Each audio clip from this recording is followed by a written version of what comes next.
This is my video talking about what power creep does to every card game. Power creep. If you're unaware about the concept of power creep, in card games it generally refers to the idea that stronger cards come out more recently and other older cards that see play from previous formats end up getting phased out over time by stronger cards. Cards like Tarmogoyf from Magic the Gathering, you have Fire Hand and Ice Hand from Yu-Gi-Oh! We have Plus Power from the original set of Pokemon, and a card like Aldor Peacekeeper, a main staple in the very early days of Hearthstone.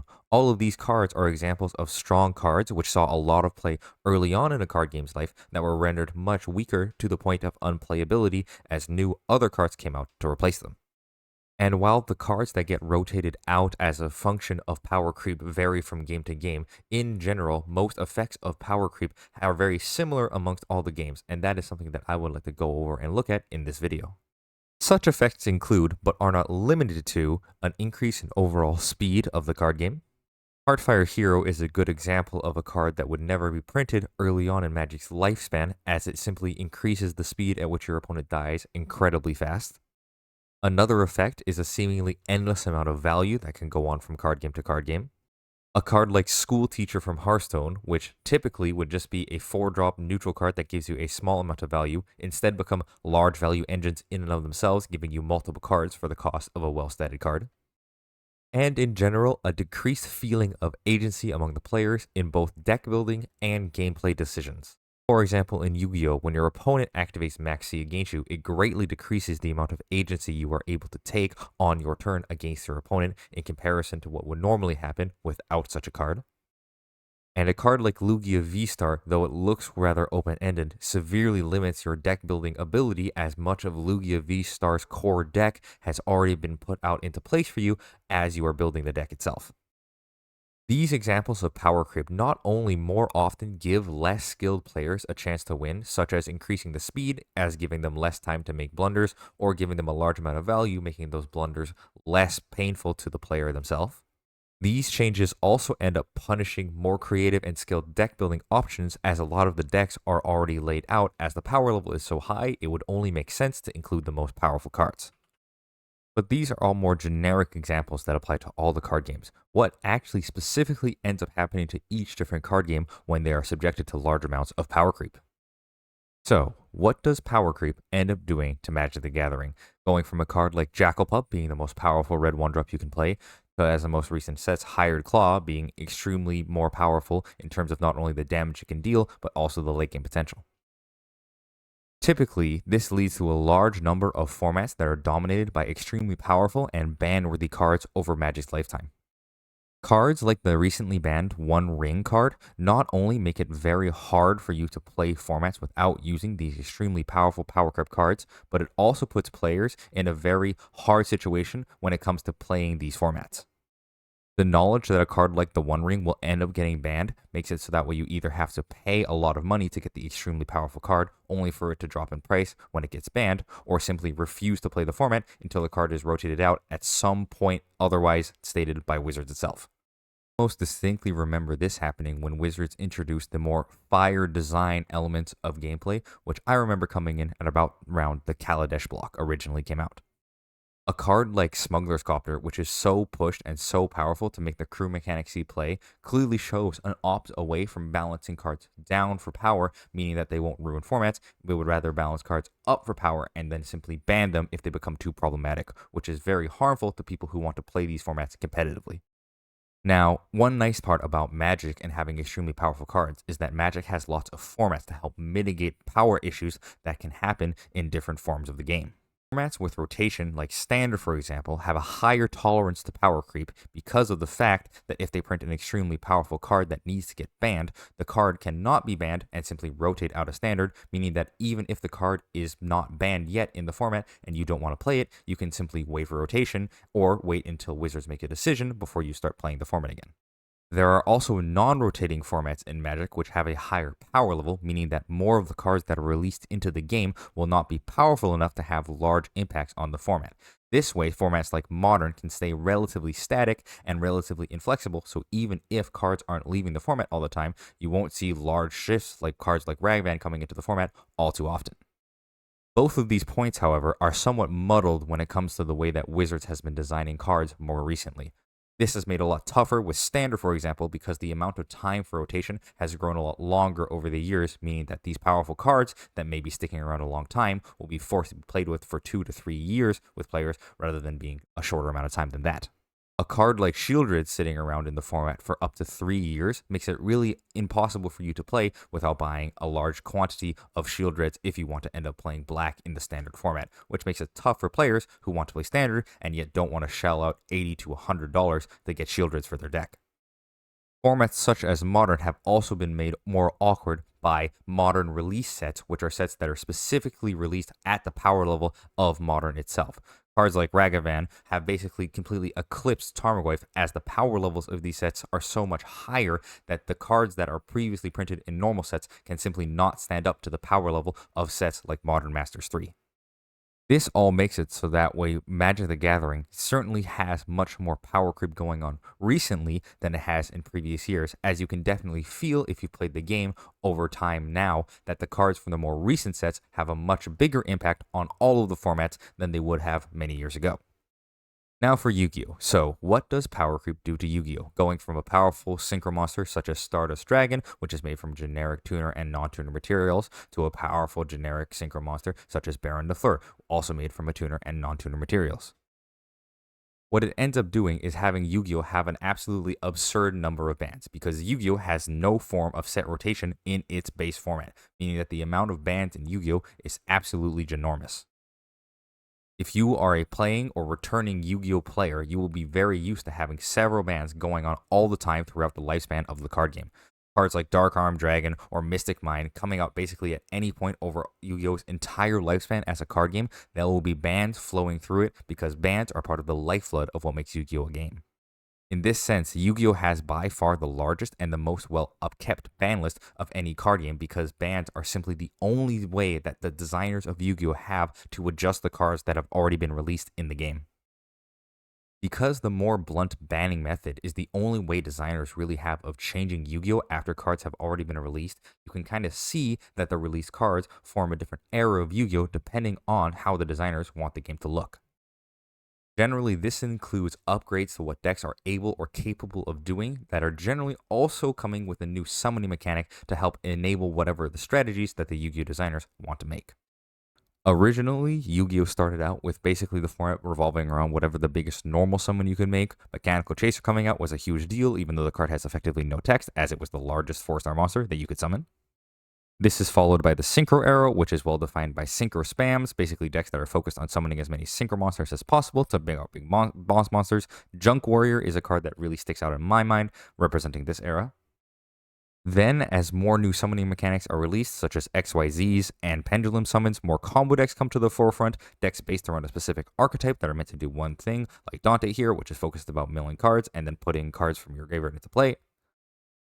Which leads us naturally to modern Yu-Gi-Oh!, where basically all of the combo decks have been supplanted by even more powerful combo decks featuring links and other forms of summoning that let them get out a very, very large board on the very first turn of the game. It is interesting that Yu-Gi-Oh! Has no legacy formats, as all of these formats are effectively completely erased or destroyed after the release of a new set enables these new archetypes of decks to be viable.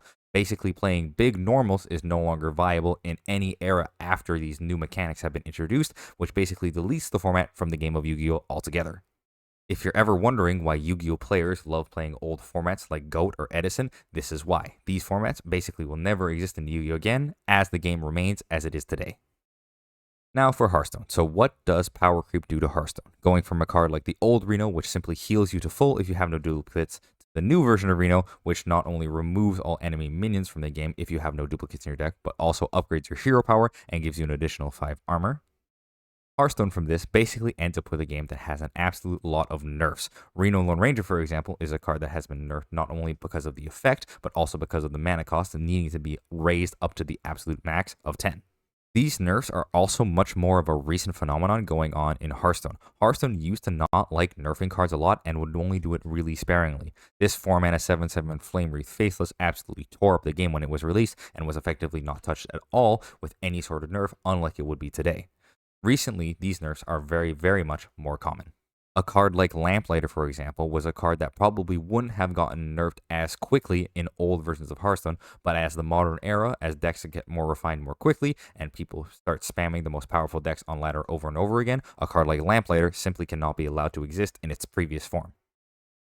These nerfs are powerful for Hearthstone because as a digital game, they can nerf all the cards across the entire game, meaning that they can avoid the stickiness of you losing out on a lot when cards are banned. This way, you're not going to feel that financial sting of buying a playset of a card only to watch it drop in price as the card is banned out. This, however, has a large influence on the way the game ends up feeling over time. Often more defining than the actual cards is the way that the game plays out overall, which is more intended by the designers, and the nerfs kind of keep these cards in check in terms of how the game is supposed to feel. From the original power of 4-drop cards like Paladin Shredder to the new power of 4-drop cards like School Teacher, oftentimes Hearthstone metas can feel like they sort of mirror each other and end up playing out in a sort of similar mid-range soupy sort of way. A card like Garrote, which is super powerful in Rogue for combo decks, is very similar to other Rogue decks that have existed previously, focused around combos. Not to mention that Fireplume's Heart, a quest for Warrior, is all about control, which is generally what Warrior's go-to motto is in any format it is played in.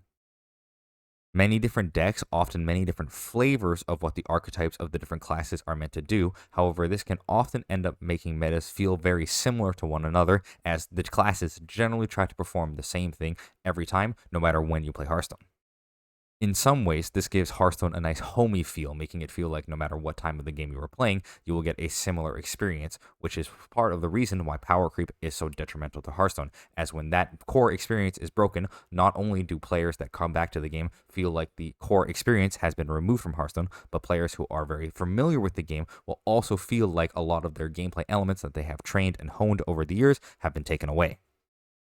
Now for Pokemon. So, what does power creep end up doing to Pokemon? If we look at a card like Gardevoir level X from 2007, with having a very high HP stat, requiring a lot of setup, and giving you some powerful attacks and abilities, compared to Gardevoir EX from the modern era, which has a much larger HP stat, has a very powerful attack, however has substantially less setup due to its ability Psychic Embrace, what does the power creep do here? As you can probably tell from just looking at these two cards, you can see that the numbers of Pokemon have become incredibly inflated over the course of the power creep of Pokemon, much more than even comparable card games have to offer. These more powerful attacks and HP numbers can be very staggering to a player who hasn't played the Pokemon franchise for a long time, seeing the numbers basically double or triple what they are conventionally used to. It's worth noting that despite the attackers in Pokemon becoming substantially more powered up, the setup Pokemon remain extremely similar over the course of years of Pokemon's lifespan. A card like Emboar, which allows you to attach fire energy from your hand to your Pokemon, is very similar to a card like Excalibur, allowing you to attach water energy from your hand to your Pokemon, and even though these cards are both years apart, they both form very similar decks and functions. A large consequence of this is that the most powerful Pokemon that end up getting printed end up being self-enablers. Previously, your Pokemon that were needed to attack would either need a large amount of setup. For example, this Gallade was extremely powerful. However, not only did you need to set up the Gallade by evolving it from Kirlia, you would also need to set up the Gallade by attaching several energy to it and flipping over your face-down prize cards to attack, which is a limited cost. Or for more easily set up Pokemon, they had a lower damage output or had a larger different setup requirement than evolving or attaching energy. For example, Zekrom here has a powerful attack in Outrage. However, not only do you need to set it up with 2 energy to attack with it, you also need to suffer a large amount of damage for it actually to power up that attack to something that is more formidable. In the modern era, most Pokemon both set up and attack much faster than their previous counterparts. If we look at Charizard EX, not only when you evolve into this Pokemon does it set itself up with all the energy that you need to attack, 3 basic Fire-type energies, however, it also has an extremely powerful attack right off the jump, even without the additional setup of having your opponent take your prize cards.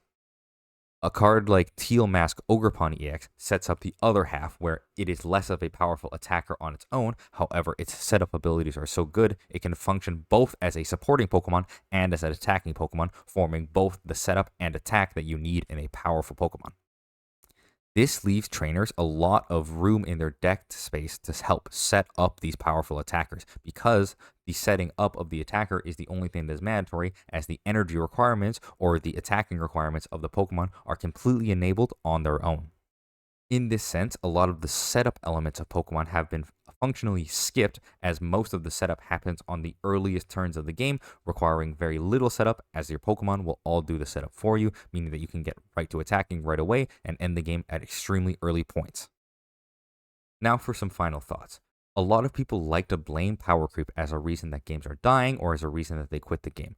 However, people blaming power creep for the worsening of the game, in my opinion, is sort of missing the point of what power creep really is. In my opinion, it is more relevant that the cards are poorly designed and power creep other cards than the power creep itself. A card like Ragavan, a card like Reno Lone Ranger, a card like Charizard EX, a card like Baron the Fleur. All of these cards are extremely pushed and extremely powerful. The fact that these cards are so powerful remove a lot of agency from players, not only in the fact that during deck building you don't need to think as much as to what to include, as these cards are so powerful it would be silly not to include them, but it also kind of dumbs down the gameplay itself, as these cards are very powerful, making them easier to use and more forgiving for players to make mistakes with. This gives a lot of players the impression that power creep is meant to be avoided in card games and is something that should be taken away as much as possible from designs. However, I do not think this is the case. I believe that there are a lot of examples of good power creep cards that get glossed over because they aren't as flashy or noticeable as the overtuned cards that end up seeing print. Overlord of the Hauntwoods, Bait and Switch as a Hearthstone trap. We have Ash Blossom of Joyous Spring and Iona as a trainer card that sees play in Pokemon. All of these are very strong cards which see play in all of their current formats, which power creeped out other options that would have previously seen play had these cards not been around. However, even if these cards are complained about a little, they are complained about a lot less than the overtuned, unbalanced cards that see print because they are much less suffocating of effects in a game. If your opponent ashes you, you are much less likely to complain than if your opponent has a generic Omni Negate sitting in play all the time. It's important to remember that power creep is natural and has been with card games for as long as card games have existed.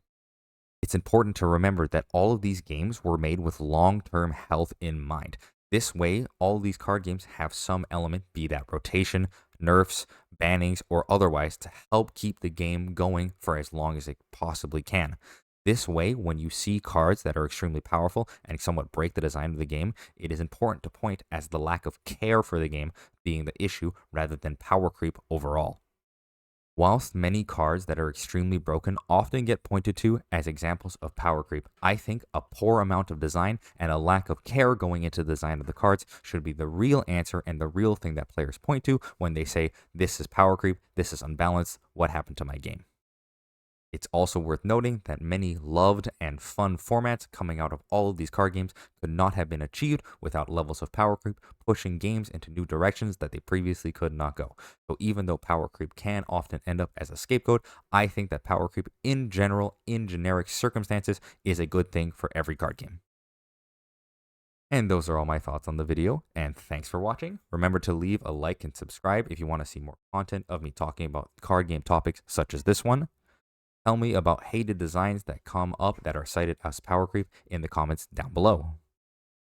I would also love to hear about times that you saw power creep go on in your game that, in your opinion, improved the game for the better. I'm sure there are many examples of power creep that are good, that are brought up much less than the negative examples, as power creep is a very, very polarizing topic amongst card gamers. Once again, thank you for watching the video, and remember to like and subscribe for more content just like this one. Thanks for watching.